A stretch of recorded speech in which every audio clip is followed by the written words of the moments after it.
Welcome to वीलर्न। वीलर्न में आपका स्वागत है।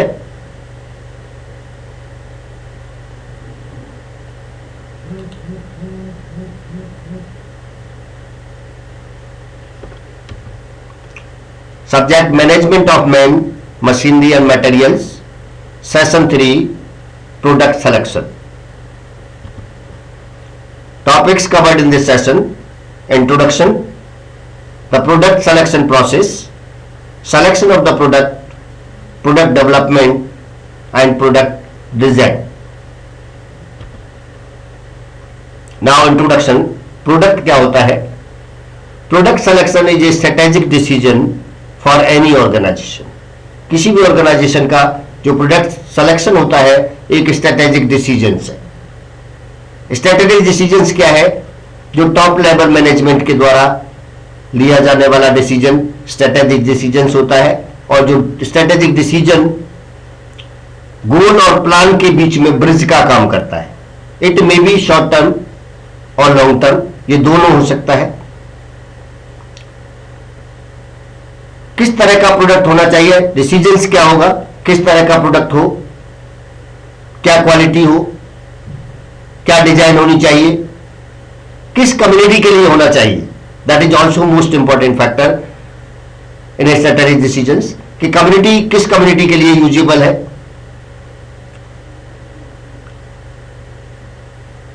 कितनी कॉस्ट, क्या कॉस्ट स्ट्रक्चर होगा, कहां पर मार्केटिंग होगी, कहां पर सेल्स होगी। ये सब चीजें स्ट्रेटेजिक डिसीजंस के अंदर होती हैं। Such decisions are long term decision and the organisation commits itself to the product और product selected for a long time to come. अब देखिए, स्ट्रेटेजिक डिसीजन अगर प्रोडक्ट के रिगार्डिंग में लिया जाता है तो नेचुरली लॉन्ग टर्म होना चाहिए। रीजन इज दैट कि जब भी आप कोई नया प्रोडक्ट लेके आते हैं तो प्रोडक्ट हर ऑर्गेनाइजेशन एक चीज एक्सपेक्ट करता है कि कोई भी प्रोडक्ट जो है पीएलसी के अकॉर्डिंग हो। That means product life cycle जो होती है उसके अकॉर्डिंग होना चाहिए, और उसकी जो लाइफ है that is starting from the innovation process.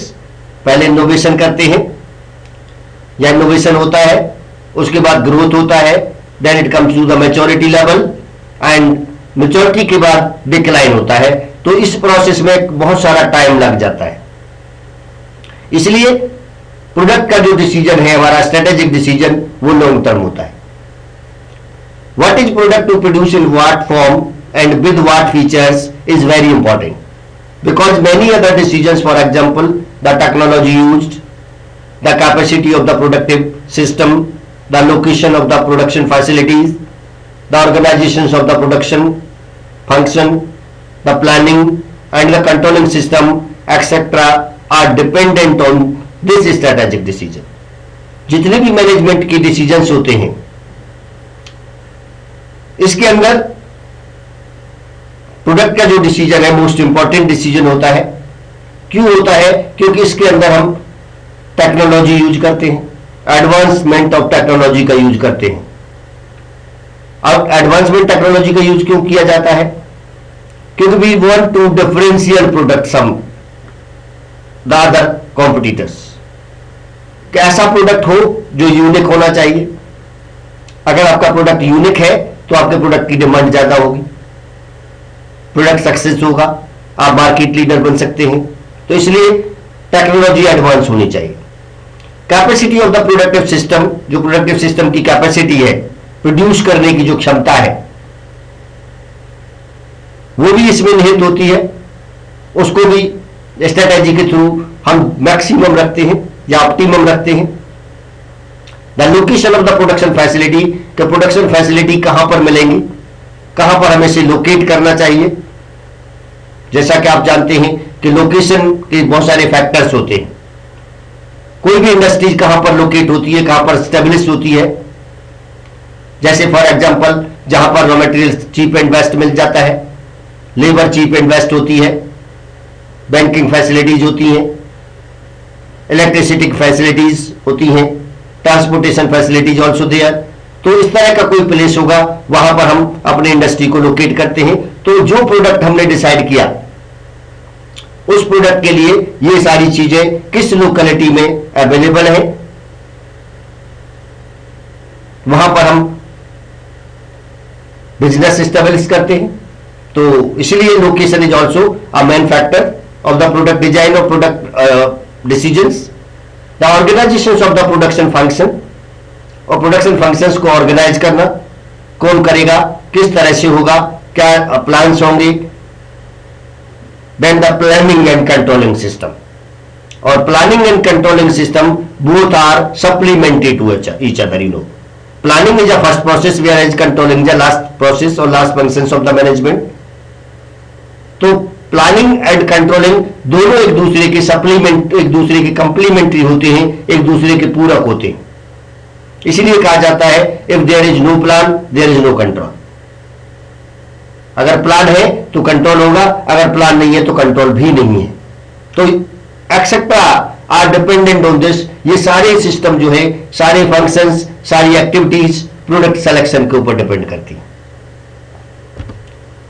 The product selection process is a highly integrative process. एक हाईली इंटीग्रेटिव प्रोसेस होता है। 10 product function, cost, quality and reliability are some of the input to this decision. इसलिए ये कुछ चीजें होती है, product functions होता है, कॉस्ट क्वालिटी इसमें आती है, and reliability of the product. Product जो है आपका रिलायबल होना चाहिए, क्वालिटी बेस्ट क्वालिटी होनी चाहिए, कॉस्ट कम से कम आए। तो इस तरह की चीजें हम एक्सपेक्ट करते हैं प्रोडक्ट डिसीजन से, and are some of the inputs to this decisions. The productivity of a product services measures the easy and the speed with which the output can be produced. A family of similar products is much simpler to produce than a family of dissimilar product.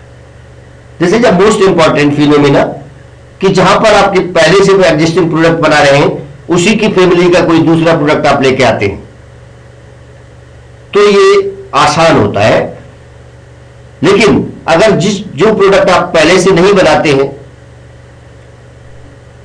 उस तरह के existing product आपका नहीं है, आप अपनी line change कर रहे होते हैं, उस केस में यह बहुत कॉम्प्लिकेटेड होता है, मुश्किल होता है। The product selection process, product selection process को किस तरह से करेंगे? देखिए, प्योर रिसर्च सबसे पहला पार्ट होता है प्रोडक्ट के लिए, research.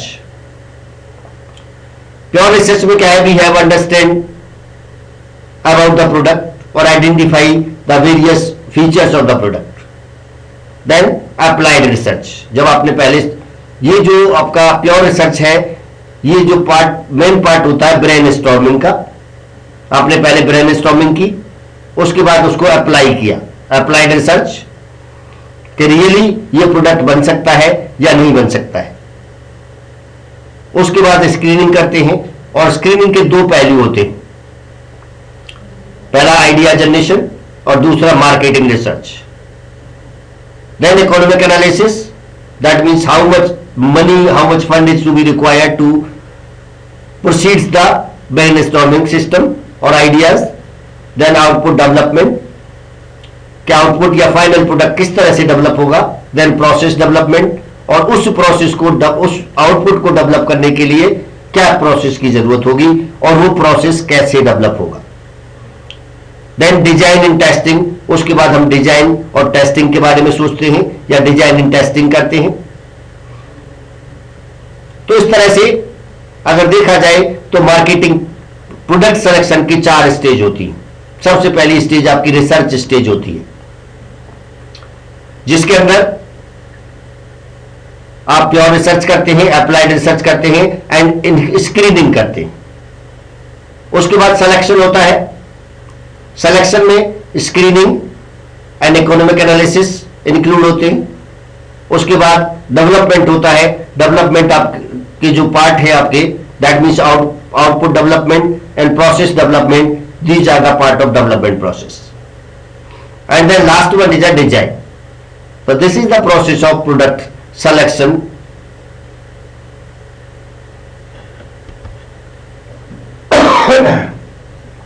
Product selection stage from the field itself through market research. This can take the form of customers, consumer survey, dealer survey, opinion polls, and other marketing tools. From research laboratories, this can be due to a breakthrough achieved by pure research or applied research in developing new knowledge. Applied research और pure research जो है new knowledge को develop करते हैं research laboratory के अंदर. From conscious and formalised attempt to generate new ideas for product और services. These ideas can be generated by using techniques like brainstorming, panel discussion, scenario building, technology forecasting, etc. Cost of new product ideas. The cost of pursuing different new product ideas till their abandonment is also to be borne by the few successful product. This significantly increases the cost of new product development and justifies the rationale of collaborative research. Selection of the product screening process. The new product or service idea is assessed to establish its market viability as well as to find out of it is in the larger cooperative interest of the organization to add this new product or service to the current output of the organization. देखिए screening में क्या है, सबसे पहले हमें ये सोचना होता है कि मार्केट के अंदर कंज्यूमर किस तरह के गुड्स की डिमांड कर रहा है, किस तरह का गुड्स मार्केट में या तो है ही नहीं या है तो वो उसके अंदर कोई क्वालिटी नहीं. दो चीजें हमारी हो सकती हैं. तो उस तरह के प्रोडक्ट की स्क्रीनिंग हम करेंगे.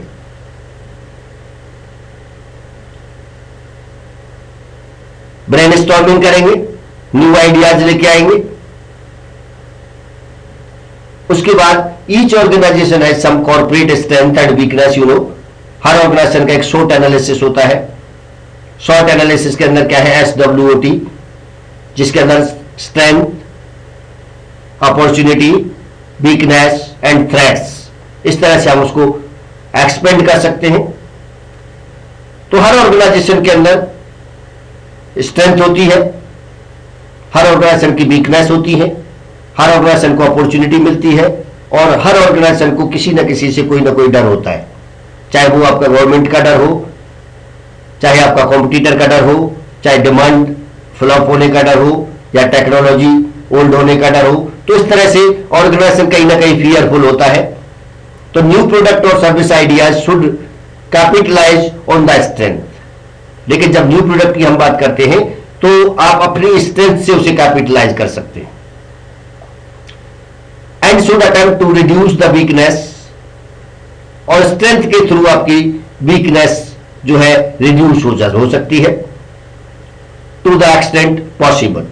और ये पॉसिबल है कि जो आपकी कमजोरियां हैं वो आपके new product, unique product, universal product, differential product से वीकनेस को कम किया जा सकता है.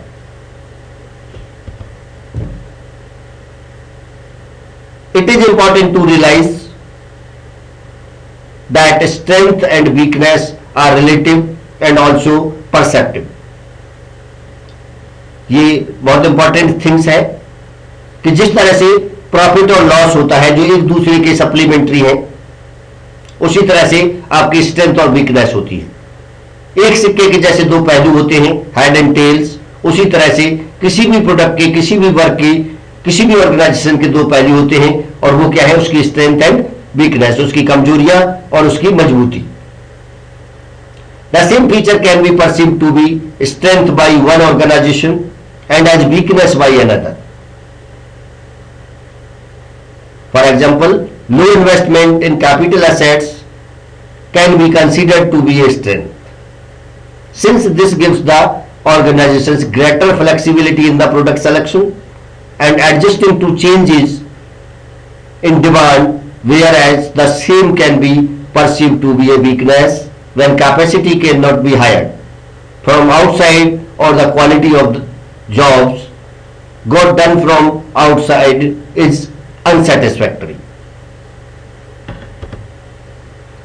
In product selection, many organizations try to get synergistic results by exploiting one or more of the following four factors: familiarity with similar products or services, familiarity with the same or similar production or transformation process to produce the product, familiarity with same or similar market or market segment, familiarity with the same or similar distribution channels. These are also included in selection of the product. जैसे कि familiarity with similar product और service, उसी तरह की किस product और service के लिए फेमिलियरिटी हो, देन सेम और सिमिलर प्रोडक्शन और ट्रांसपोर्टेशन प्रोसेस आपका सिमिलर हो, सिमिलर मार्केट हो, सेगमेंट हो, एंड सिमिलर डिस्ट्रीब्यूशन चैनल्स हो. These are four factors to exploiting the results. Economic analysis. An economic viability of a new product or service ideas ties up most of the concept that we have talked so far in quantitative terms to the extent possible.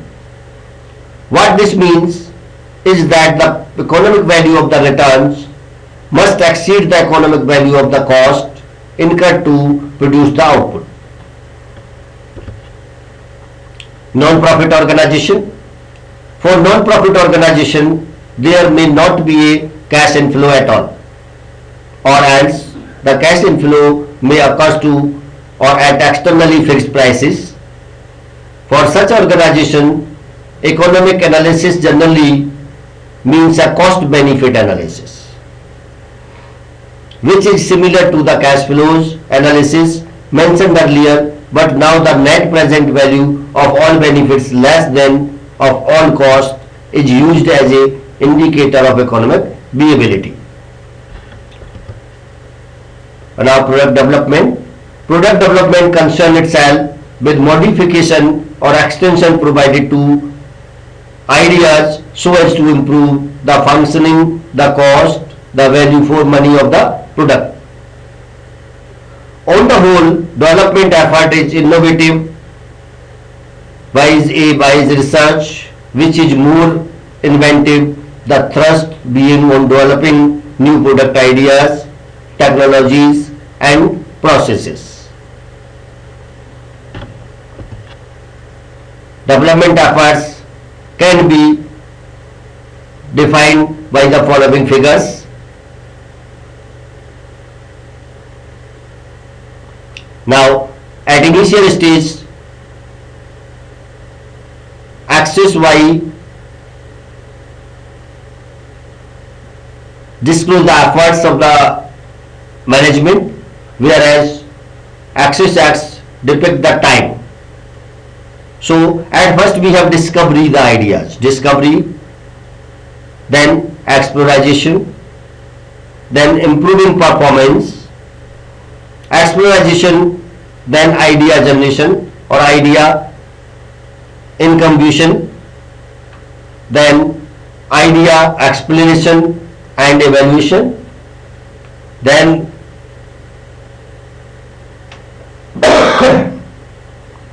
idea refinement, then acceptance testing and modification. This is the first stage of every research or product. Then second stage, output selection, then improving performance, then full marketing, then growth, then options, then maturity, then variance, then saturation, then extension, then decline, and at last depth. तो it is most probably similar to the PLC. Second जो है step आपका PLC के according show किया गया है, and it include both the research, at first pure research, then go to the applied research और applied development.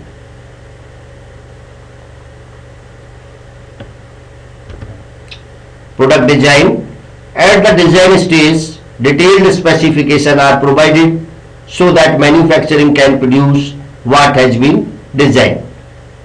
This means not only providing dimensional specifications but even specifications regarding capacity, horsepower, speed, color, etc. are laid down, and the task of manufacturing is to convert the design into physical entities. Product varieties. There are two distinctly different priorities that can affect the design of a product or a service. The higher the standardization, the greater will be the ease in producing. Structuring of options provide variety to product, increasing its attractiveness to a spectrum of users while retaining operations as simple as possible. Product design, CAD and CAM. A part can be computer designed, computer aided design. CAD means computer aided design, and its fabrications instructions can be generated by computer aided manufacturing, CAM. This has the advantage that the manufacturing equipment is not tied up for long periods during setting up time. The key elements to be considered in product designs are function. The new design must properly meet the recipient's need and perform the function for which it is designed. Second is cost. The total cost incurred in producing the new design should not be excessive, else that will affect its demand. Quality. The quality of new design should be as high as possible within the constraint of the cost. Reliability. The new design should function normally without failure for the expected duration. The key element to be considered in product designs are appearance. कोई भी product है, किसी भी product को आप जो है design करते हैं तो अपीयरेंस होनी चाहिए, लुक अच्छी होनी चाहिए, अट्रैक्टिव होनी चाहिए. जहां भी उस प्रोडक्ट को आप सेल करते हैं या किसी भी कंज्यूमर को उस प्रोडक्ट को देते हैं तो वो देखते ही अट्रैक्ट हो उस प्रोडक्ट के प्रति, इस तरह की अपीयरेंस होनी चाहिए. देन एनवायरमेंटल इंपैक्ट, और उस प्रोडक्ट का जो इंपैक्ट है एनवायरमेंट के अंदर वो नेगेटिव ना हो करके पॉजिटिव इंपैक्ट हो. Third one, product safety. Product safety भी उसके अंदर इंक्लूड होनी चाहिए कि कहीं भी किसी भी तरह से उस प्रोडक्ट को जल्दी से नुकसान ना हो. Productivity also there. Then maintainability, easier maintainability होनी चाहिए, आसानी से उसको मेंटेन किया जा सके. Then timing and accessibility. These are few key elements to consider in the product design. And now the impact of product innovation on process innovation. इस प्रकार के अंदर rate of innovations and stage of development इसको दर्शाया गया है. Uncoordinated process, performance maximization, integrated process, cost minimization. तो किस तरह से परफॉर्मेंस मैक्सिमम हो और किस तरह से कॉस्ट मिनिमम हो, ये आपको इस फिगर से इजीली आप पता लगा सकते हैं. Product and process innovation in the life cycle of typical product. If we have go to the product line, then output rate simulated, then technology simulated, then process innovation, then cost simulation or simulated. And demand portions पर देखें तो product innovation, need stimulated, technology simulated and cost estimation. तो इस तरह से एक process innovation का बनता है जिसके अंदर हम ये चाहते हैं कि कॉस्ट कम से कम हो और परफॉर्मेंस ज्यादा से ज्यादा हो. And now do it yourself. Explain the product selection and stage involved there. Question number 2. Product development and design is basically a research and development activity. Elaborate the statement with suitable example. And that's it from session number 3. Thank you.